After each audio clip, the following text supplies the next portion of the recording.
Hi everyone. I got a few comments on the first video that I posted where I read the introduction to a an AI generated essay that I wanted to kind of experiment with. And I wanted to address some of the comments in video format because I tend to like to talk, unfortunately. I'm the type of person who prefers to have a minute long phone conversation as opposed to a 5 minute long text conversations. So not that this will be any shorter or any more efficient, but I do like to address things verbally. So let's just go ahead and get into it. User OJ7UC8TW9R says, this got recommended to me by YouTube. I will watch this in full because I'd like to see a professor do this. That's good to know. I like to know that YouTube is recommending videos from very small channels. I basically don't have a channel. I do, but there's no audience here, even though the previous video got 200 views in like a night, so that's really cool. But good to know. I'm glad to know that it's reaching your feed page or your For You page, whatever you're getting it from, efficiently. Would love to see you ask it to generate a works cited page to see if it hallucinates and makes a bunch of BS. Yeah. I have had some success with ChatGPT generating actual works cited page, but the fact that it doesn't cite sources at all is a little strange to me, especially when any essay should have a works cited page, and especially considering how seriously academia treats even the slightest instance of plagiarism.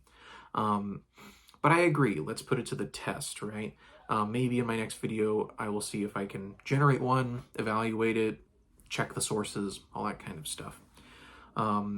You went on to say, based on the intro alone, I would not be surprised if ChatGPT failed the essay portion of the SAT or ACT.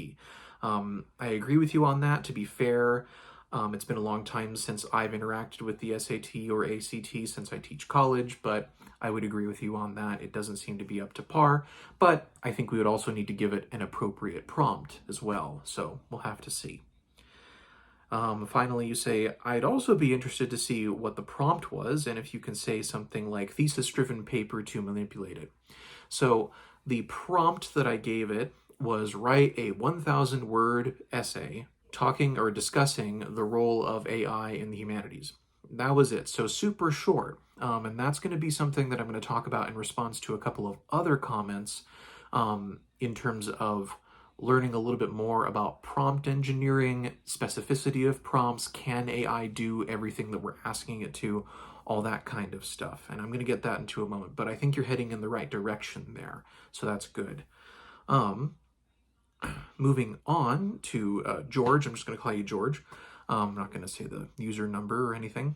You say, I would agree that using a simple single prompt is going to give an inadequate response. Yes. However, a lot, if not all, of what you are asking for in the paper can be generated. For example, you could have asked it to create an interesting title. Fair point. I would encourage you to learn more about prompt engineering, which is the skill of generating useful prompts. Further, there are some notable concepts to keep in mind when using these AI. I think the most important one is to consider that they think similar to humans. That is, pondering iteratively. The more text and interaction in the chat thread, the better the responses will be. And you finally say, I'd be interested in chatting with you about this if you'd like. Absolutely. I completely agree that ChatGPT would be able to fulfill most, if not all, the formal aspects of what I'm looking for if it was simply given the information that it needs. Going with the idea that AI thinks like humans, I think it's reasonable to say that if, for instance, it went through an entire module of one of my courses, then it would have performed far better, right? That's a much larger amount of information that it would have gotten, and that would have been more equal in terms of what would a student have actually gotten, right? As opposed to going into it cold, right? So I think you're absolutely right about that. I would also be very much interested in learning more about prompt engineering. I think that would be beneficial for me just in general. So if you are open to me contacting you about that, that would be, I would appreciate that very much. Now, I do want to take this opportunity to clarify a few things that I don't think I was entirely clear on from the start, even with myself. Although after a rewatch, I did find that I did say some specific things about what I wanted to do for that video and for part two as well. Um, I realized that after some reflection, I was less interested in simply grading generative AI writing. Okay. And I was more interested in showing a common scenario that students may find themselves in if they decide to use ChatGPT to write their entire essay, which is what I said at the opening of the video. I tried to think of what one of my students would do if they attempted something like this. Granted, I may mean a bit in bad faith because there are many students who are trying to not do work, right? Again, in those scenarios, they're trying to actively get out of doing work, not doing more work. They're not going to learn prompt engineering. They're not going to try and do more work just to make the perfect paper when they probably could just do that themselves and they're more equipped to do so. And so, if anything, I feel like you and I are actually in complete agreement. What goes into ChatGPT determines what it will put out, and in this kind of plagiaristic scenario that I'm trying to expose, students can't possibly put enough into ChatGPT to make it work for them in the ways that they are looking for in those particular settings, right? So I hope that my goal is clearer here. I'm interested in showing what happens if someone were to use it in this specific way, in this specific scenario. With all the likely limitations at hand, they're most likely to put in, write a paper that does this, right? They may even upload a prompt, which granted, my actual prompts for class are far more detailed, but they still probably wouldn't give enough information for ChatGPT to do all the things that I'm looking for in a given paper. More importantly, actually, I'm not just interested in the hypothetical dimension of this. I'm really trying to expose things that have really happened, and by way of example, things that have happened in my class with a couple of specific students, as well as I'm sure other professors' classes. This is something that students are really doing, and I want to show, okay, don't be tempted to go to ChatGPT and work with it in this way unless if you really know what you're doing, which is what I think you're trying to offer here. You have to really know what you're doing in terms of the prompts that you're giving it and how you can teach it to create the kinds of responses that you want. And without that knowledge, you're going to fail. It's not going to work if you're trying to submit an essay like that. And this seems to be reflected in another commenter's experience. Black Pearl Adrift, cool username by the way. Black Pearl Adrift says, I have tried in vain to make ChatGPT write a university level or even academic high school level essay, and it is next to impossible. It's too vague, it's too general, and its voice is too unmoored. Nice word. I find it often takes more work to correct and teach the language model than it does to just write the damn thing. Procrastination has taught me that at least. Right, yeah, absolutely. I think that this is much more in line with what I am trying to show. So thank you for your response here.